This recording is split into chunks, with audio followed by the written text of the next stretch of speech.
Nalimutan ako guys.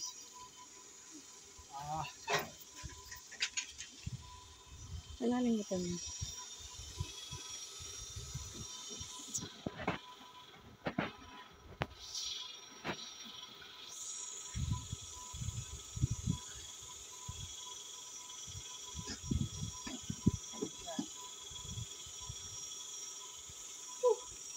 Ang buhay ni Daddy Tutan, ganito. Kapag ahangad ko na makarating sa derby, gagawin namin ni Mami Tutan lahat para sa kanila. Good morning sa inyo guys. At ito po, at nagbabalik tayo sa ating update sa ating karera. Masamang balita at butas si Pogi. Pero maganda na rin, inuwihan tayo niya. Ito si Pogi guys. Pogi at saka Sinusay. Oo, Sinusay. Sama na. Bali si Pogi, naka-entry to sa sa 4 laps.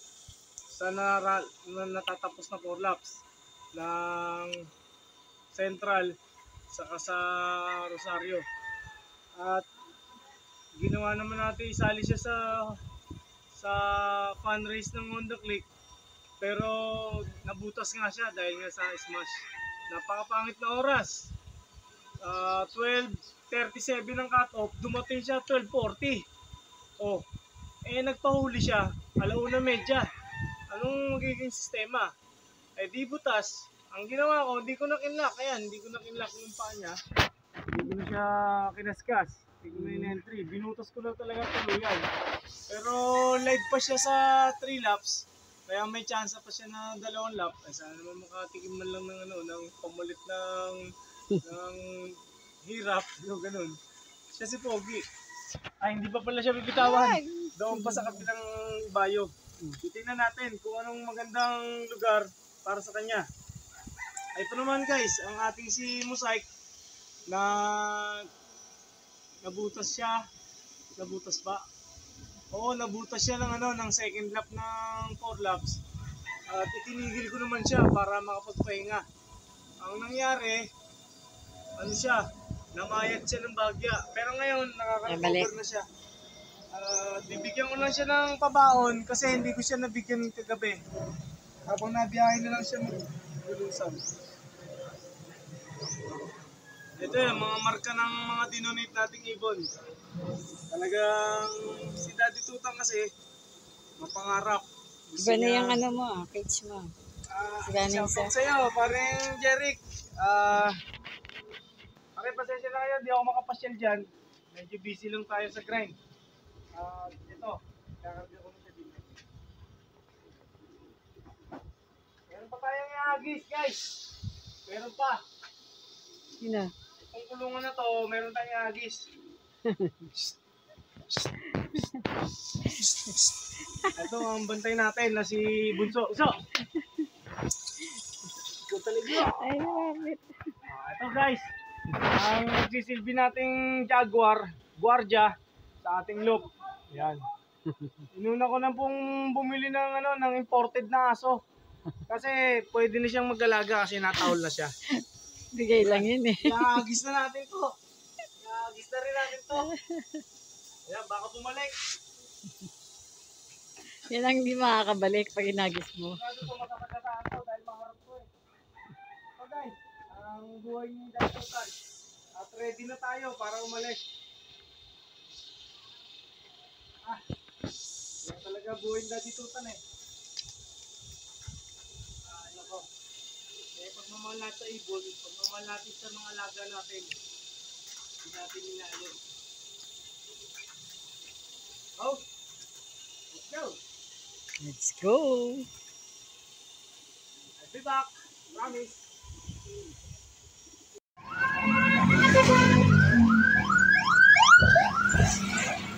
Okay guys, nananapunod natin dito. Gusto tayo ng Rosario. At dito na ang way na to, papunta Robinson. Lapon. Tayo ngayon, pupunta na sa... Naisip natin itosing yung dalawa. Si Mosaik at si Pogi.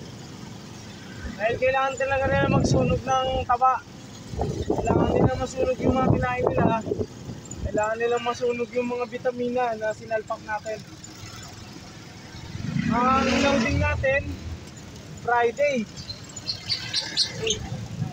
Agis. Ang release nun, January 12. Happy birthday, Mami Tutan. January 12 pala yung linggo. Magandang birthday yan. Oo, no. At ano nagpapasabi na I love you daw at thank you very much every day. Sabi ni ni Chupaeng. Talagang mahal ka nung tao na yun. Pinadaan pa kay kay Daddy Tutan. Mahal talaga siya ni Mami Tutan. Ating tayo ng round ng naik dito sa kanan, General Trias Diretso, Nobeleta kakaliwa. Dito tayo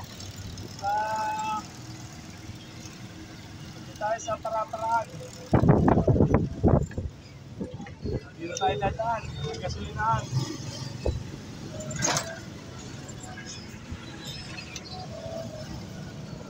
Ito, nakatakot. Ang lalaki ng sakyan. Okay.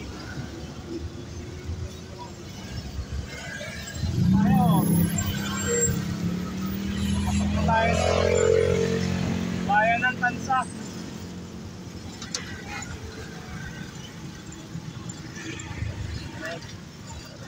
Ito ang tulay na marami ng taon ang ginugugol sa mundo. Talagang napakatagal na ng tulay na to. Tulay ng Tansa. Tulay ng Umboy. Ito, diretso tayo ha. Okay? Let's back.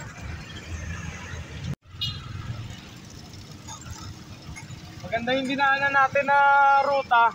Bypass road ng Tansa, Tansa, Ilawin.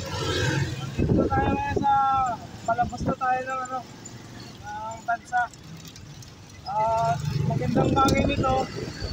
Sa isang open field lang sila bitawan. Single crossing po gagawin natin.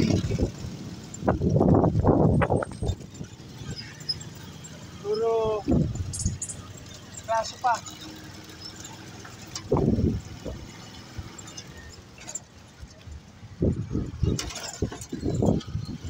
Ito kasi open field eh. Ayun din. Okay. Okay. Medyo mainit na lugar para mag-toasting tayo. Pero ginawa natin. Pero nung pinagtataka ko, nung kinarga ko sila, bakit nagpalit ng kulungan? Bakit? Bakit kailan dyan? Ito nandito si Bunso. Ano nangyari? Ano ba itong mga to? Nagpalit na peso. Palitan kayo? Anyway, kailangan natin siya gulong kasi napakakulit. Ang kulit eh. Kaya ito, ngayon, tataksalin ko naman ito. Yung buhay ni Daddy Tutan, talaga. Mabuti na lang at si Mami Tutan na hindi nagsasawa sa sistema na ganito. Ang ating si Mosaic ang una ito. Ay, mas masay. Para mapagpag siya ng Ayan, ang si Mosaic, ang ibon natin, yan, na kailangan nating ibitaw talaga. Hindi ka Mosaic, ha? Ang mata niya, sota. Sota ang mata niya, isang dilaw, saka isang bull-eye. Magkaiba. Kaya tingnan natin sa sistema ng kailangan natin ng magandang pagkakataon. Yan na, Friday. Friday ang kailangan natin na ito sa kanya sa CFL. Pero magandang kinain niya. Kaya tingnan ng mga bagay na ganyan. Kaya dapat isang kailangan natin ng pagkakataon. Sige, set up natin ang isang toss pa bukas. Kailangan ng isa pang toss bukas. Isa pa. Para magkaroon ng marking si Pogi. Kasi ang bagal eh. Saan na sila? Lucena, no? Lucena na tayo sa Sunday. Tingnan natin sa schedule natin ni Mami Tutan. Kasi hindi natin masabi. Hindi na siyang bitawan na yun. Sabi. Wala. Ayun. Kailangan tayo ng gap. Bibigyan natin siya ng gap. Siguro mga 2 minutes, 3 minutes. Bago natin bitawan si Pogi. Habang yung medyas ko, sinusuot ko ngayon. Kasi ang init ng makina ng tricycle. Talaga, sakit talaga. Ayan ang kalaban ng mga driver. Asan na si Musay? Wala na. Ayun. Hinihintay niya si Pogi. Hindi natin kailangan siya Umikot eh. Umikot. kailangan na siyang umuwi ng diretso. Kasi ang maging group toss, magkaiba yan. Malaki ang depression yan. Sa group toss, nagkakaroon ng wave. Nagre-range sila sama-sama. Hindi kagaya ng, ng single tossing. Kailangan yun ng ibon natin. Ito naman si Pogi. Moment naman niya. Para siya i-toss naman natin. Ang ibon natin na to, mawisyo to guys. Lagi ito ni Idol Reggie Cruz. Ang kapatid niya ini-stop ko, si Major Pain. Major Pain. Magandang ibon. Once ang ibon mabalasik sa kamay mo, ibig sabihin healthy siya. Healthy talaga. Ayan. Kaya, healthy ang ibon na healthy, ganyan. Oo ba? Malapit nang mag-molting to. Sana abutin na ng karera bago siya mag-molting. Isang mawisyo na ibon. Naligo na sila kahapon guys. Naligo siya. Bilang isa, hindi ko na kinastas yung sisi niya. Ginayan ko na lang siya mabutas. Pero buong tiwala naman natin siyang magbibigyan ng pagkakataon sa karera. Lucena. Lucena na tayo. Sa Sunday. Ang loading Friday. Kasi malayo na siya. Oh, ito guys. Friday. Then Sunday ang balik. Dito tapo yan. Dito tayo, nagtago tayo sa lilim. Kasi, alam mo na, sayang sunscreen protection ko. Kasi nagsiselotip ako ng mukha. At tingnan nyo naman ang kamay ko, walang kasugat-sugat. Di ba ang kinis, di ba? Ayan, ang kinis ng balat ko. At puro sinungalingan yun. Dito tayo dyan. Okay guys, thank you so much. At kailangan natin ng grind. Habang naiyak ng ating si Bunso. Uwi na tayo. Uwi na tayo. Ilagay mo kaya dyan sa kabila. Dito natin ilagay. Ayan. Alam mo bakit sila nagpalit? Nakatungo. Ayan, dyan ka na.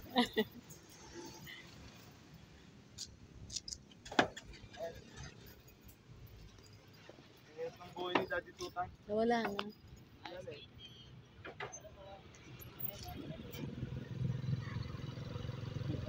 Ang galing, SKND. Ayan, sexy na mas. Tuloy lang kami ng aming monovlog. Gandang yung Lahi yung boss. Sabi nga na, nalahiyan, Shih Tzu ang nanay niyan, nalahiyan lang ng tambay na Tambay. Ang tinda mo. Magkano ba isa niyan? Ay, 10 pa, 20 kilos. Oo, 10 lang. Anong probinsya mo, kaibigan? Anong probinsya mo? Cebu? Tama, pasama pa si sir sa nagbe-vlog siya eh. Anong pangalan niyo, sir? Ansyong lang ang pangalan ko, Ansyong. Ansyong po, ng Cebu. Nakarating dito sa atin, sa Tansa. Oh, dalaway mo na. SKND. Sipag ni sir ha. Iba talaga ang hanap buhay. Walang pinipiling lugar yan. Kita nyo, sa haba ng tinakbo niya, tayong bumili sa kanya. Ganyan talaga, hanap buhay. Grind lang everyday guys. At kailangan nating mangarap na mangarap kasi yun, libre lang yun. Ano pang lambag niya, sir, sa Tutandok po. Total Dog? Bye! Subscribe natin yan. Salamat po, sir. Bye! Salamat po, Ansyong. Shoutout sa iyo. Subscribe. Thank you so much.